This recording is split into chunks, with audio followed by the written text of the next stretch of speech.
Right. So, David, tell me a little bit about this show of yours. It sounds amazing. I love the video clips that Leslie sent me. Amazing. Thank you so much. So it's Face to Face with David. It's a talk show that's hosted by myself. We filmed, sorry, she is really wanted some attention now. So it was kind of, COVID provided the perfect storm for this because we have been talking for a little bit about doing some kind of project, a talk show, or just something of that nature. So when COVID came along and everybody's just sitting around at home, all the other shows were filming by virtual interviews anyway. So it created the perfect storm for us to put this project together. And we had some really amazing guests on, and everything just lined up so perfectly. We did a 6-episode first season. With the premiere episode, we were really lucky to have Carson Kressley from RuPaul's Drag Race and one of the original Queer Eye cast members, and Deborah DiGiovanni. She's absolutely hysterical on our premiere episode, and it's doing really, really well. I'm blown away by the response so far. That is incredible. And it's amazing how you can take something so negative happening in a world like a pandemic and turn it into such an incredible positive. It really, really was. It was surprising, and just kind of the ease of how everything fit together, and how everything has just come together so far. Usually when you're trying to get a new project off the ground, there's always something that goes wrong and a hiccup or something, but this has been so surreal and just so smooth from the initial, coming up with just the idea and just having chats about it. And really the turnaround from initially saying to my agent, Kelsey, the very first conversation we had was, I think I'm going to start taping some FaceTime calls with people and sticking them on Instagram, and just for something to do during the lockdown. And between that and then wrapping season 1 and having episode 1 premiere on Amazon Prime in a few countries around the world was about 8 weeks. So it was really fast, really crazy, but it's been really good so far. That's great. And what would you say was the biggest challenge about doing the show? It was a learning curve for me. I've never done not scripted stuff before. I've done a lot of film work, scripted acting in movies and television, but I've never been myself on camera. So that was a learning curve for me. I'm a little bit lucky in the sense that I also work in real estate. So I'm used to seeing new people and talking to new people all day and all the time. So I think that helped a bit, but just trying to carry the conversation, as you know, as a host, it's hard. It's a lot of work, and you're dealing with a lot of different personalities. So that was a learning curve for me. Nice. And do we see Chloe on the show ever? You hear her a lot more than you see her, but she definitely makes some appearances. Yep. Usually it's usually her ears just flutter by every once in a while. Or when we start with a new, like she's sitting just off the camera here staring the laptop down right now. Whenever someone new comes on, you get a little bit just like that. Okay. So, does that mean she likes me or she doesn't like me? I think it means she likes you. She's trying to find where you. Oh, she's coming to say hi. Hi, Chloe. Yeah, and now we have a special guest star on this interview, Miss Chloe. Yay! Who's this? Hi, I'm Sammy. Yes. She's going down to the door to find you. That's adorable. Yeah. And who would you say was your favorite interview so far that you've done, or the most interesting? Ooh, I don't think it would be fair to have a favorite, but I would say I was the most surprised by Perez Hilton. I had kind of a preconception of what I thought that interview would be like. And I mean, he's such a big, infamous figure in Hollywood and media and celebrity gossip and news and all of those things. But his interview ended up probably being the most surprising in the sense that it was so raw and so real and so authentic. And he really opened up and like gave a lot of personal insight to himself. And we covered everything with Perez from, what it's like having that power to make and break a career, what his net worth is, what his biggest regrets are, and fears about his children as a result of his persona and his career so far. Like, it was a really, really surprising and amazing interview. Wow. And he's like the granddaddy of entertainment journalism. So he's Exactly. incredible. I love him. Yeah, he was really, really, he was really, really great. He was really great. That's good. And who are some bucket list interviews you want to do? Ooh, I think it would be fun to interview. I mean, if sky was the limit, I think it would be really interesting to talk to someone like a Meghan Markle figure who's been catapulted into this world and kind of what that's like. Maybe an Oprah kind of person. She'd be really interesting as well. But then I also like talking to. I said this the other day in an interview. I really like talking to people who are not famous as well and not celebrities. I like talking to people from all different walks of life. I find that very interesting, and people that live a lifestyle and have followed a career path and gone on a journey that's so different from my own. I find that really interesting. Real stories and raw stories that are not manufactured by publicists and agents and people that don't have teams of people that are just real. And I know that's a boring answer, but I really love that. Well, hint, hint. Yeah. No, I'm kidding. I'm kidding. But yes, that sounds like if I ever tell you my story one day, it's a very interesting one of how I got into journalism. Yeah, absolutely. And so, well, I was gonna, and it's so hard because now I'm so used to trying to carry the conversation and ask questions, so it's so hard to sit and not be like firing back questions to you as Hey, well. go for it. We're friends here, so we're friends now. Go I for was it. just gonna ask how this show came about. Like, how did you? Because after going through this process myself, now I'm just curious how everyone else got to where they are. Well, I've been a journalist for 12 years, and I'm always trying to take it next level, next level, next level. Tried doing a couple podcasts with a friend of mine, didn't work out. Tried doing it on my own, and that didn't work out. And Right. then someone suggested, why don't you just go on Facebook Live and do a show? And then when the pandemic happened, Zoom happened, and why don't you start filming your interviews on Zoom? Bada bing, bada boom, here we are.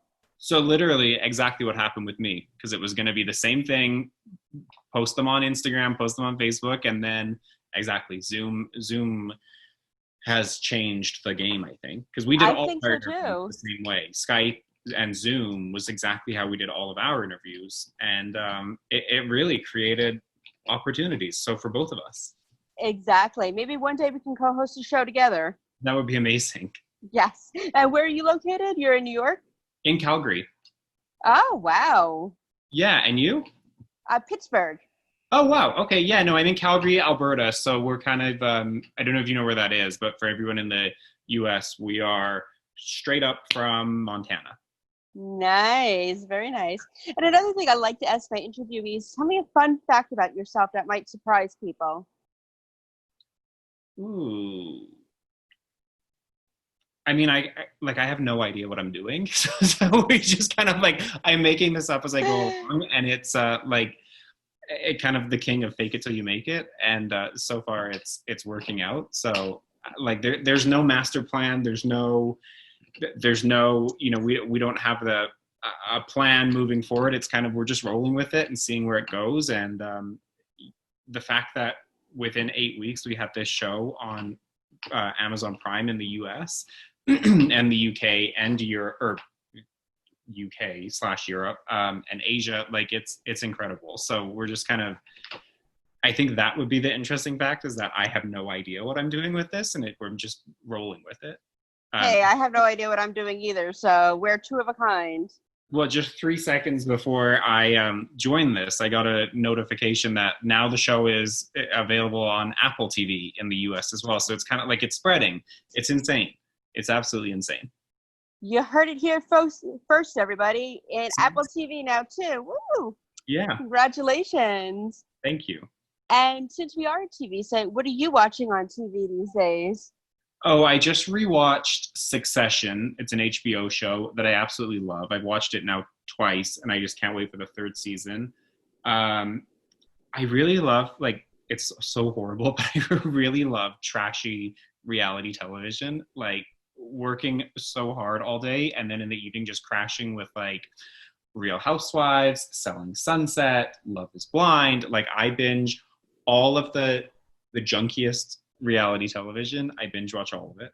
But then I Are you also like sure? really good intense dramas as well. Nice. Are you sure we weren't like separated at birth or something? Yeah. Because I like the same stuff.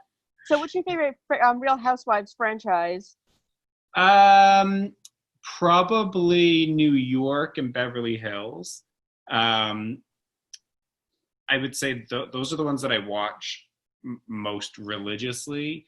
I was a big fan of the Vancouver franchise that was up here in Canada. I don't know if you guys got that one down there, but No, we didn't. it was a hot mess. It was we actually had on the show on one of the, I think on episode 5. If you watch the New York franchise and you know Dorinda Medley, Yes, yes, yes. we had her realtor Lori Cooper came on the show, and she dished about Dorinda, Ramona, what it's like filming The Real Housewives of New York. She talked about luxury real estate in New York. She spilled a lot of information. Nice, nice. Did you watch last night's Beverly Hills yet? I watched it this morning at the gym. Yes, I did. So good, so good. Those last 10 minutes. Woo. Yeah, I know that's the only thing is now I'm kind of like, do I wait for 2 or 3 weeks to start watching it again so that I can binge watch all of it, or do I just watch it weekly with everyone else? But I just hate the cliffhangers. I know. I'm like I said, I'm visiting my mom, and she watched it for the very first time last night, and it was just What did kind she of got her. She was like, loved it. good? Yeah, She was like, she didn't really know what was happening. I had to explain some stuff to her, but she was like, wow, just wow. right. Yeah, no, it's yeah, it's binge worthy. It's good TV. It's really good TV. It It's a is. train wreck and you can't look away. But That's the best way to describe it, and it's good. It's like when you watch and you're like, thank God my life isn't this bad or exactly, crazy. Could be a exactly. lot worse, yeah. Yeah. And tell me a little bit about the movies and TV shows that you've done. So a lot of really big roles in really small projects, and then a lot of really small roles in big projects. Like my first onset experience was in Hannah Montana. Just by fluke, ended up getting on that. I then studied at the New York Film Academy, but I went to their Los Angeles campus, which that was really interesting. I was in, like, my classmates were Corinne Fox, so her dad is Jamie Fox. There were children of like Oscar winners and directors and writers and stuff. So it was a really great networking experience. But through that course, then they had a casting call at the end of the course at Universal Studios, and from there I was cast in 8 films that shot at Universal Studios on their backlot. So 6 of them leads, 2 of them supporting roles. I've been cast on Fargo. I've done like this really dumb Star Trek spin-off thing that was filmed up here that became popular overseas, so I hear. A lot of independent films, a few features. So I've had like a really interesting, diverse career, and everything from, like romantic comedies to dramas to I played in one film, I played a British-born French-speaking soldier on the front lines in World War One. So I was speaking French dialogue with British accent, with full of like all this military terminology. It was a movie called The Agreement that did really well. Okay, okay. Yeah, that one did really. We were nominated for an award by the Governor General, which is for people that don't know, like we're in the Commonwealth, so ultimately ruled by the Queen of England, and the Governor General is her representative in Canada, and so this film was nominated for an award, and her award for cinematic excellence, which is really neat. So yeah, like Incredible. it's been really, really. I've been lucky. I think I've done some really cool things. So, yeah. You have, and you're so young too. I love it. Thank Incredible. Great. And where can people follow you on social media? Everywhere. So Instagram at David Oulton, Twitter at David Oulton, Facebook is David Oulton Official, which is super pretentious, but that's the Facebook page name. What else are we on? The show has a YouTube page now, which is doing really well. davidoulton.com. And I don't have a team of people. Like it's me. So when you message me, if I message you back, it's me. It's not a publicist, and it's not a big team of anybody. If you have questions about film or acting or real estate, like I do pretty okay in real estate here as well. So it's I like having conversations with people from all over the place. So yeah. Nice. Well, thank you so much for taking the time today, and thank you for introducing me to Chloe. Is that it? Are we all done already? We Wow. are, yeah. It was a great interview. I had so much fun with you. And where can I watch this and share it? Where do I get this? I'm going to put it on YouTube, and then it's going to be on our tvgrapevine.com and Grapevine in High Heels with Sammy on Facebook. Perfect. Amazing. Thank you so much. Thank you. You have a wonderful day. Be safe. Well, nice to meet you. Bye. Likewise. Bye. And stop.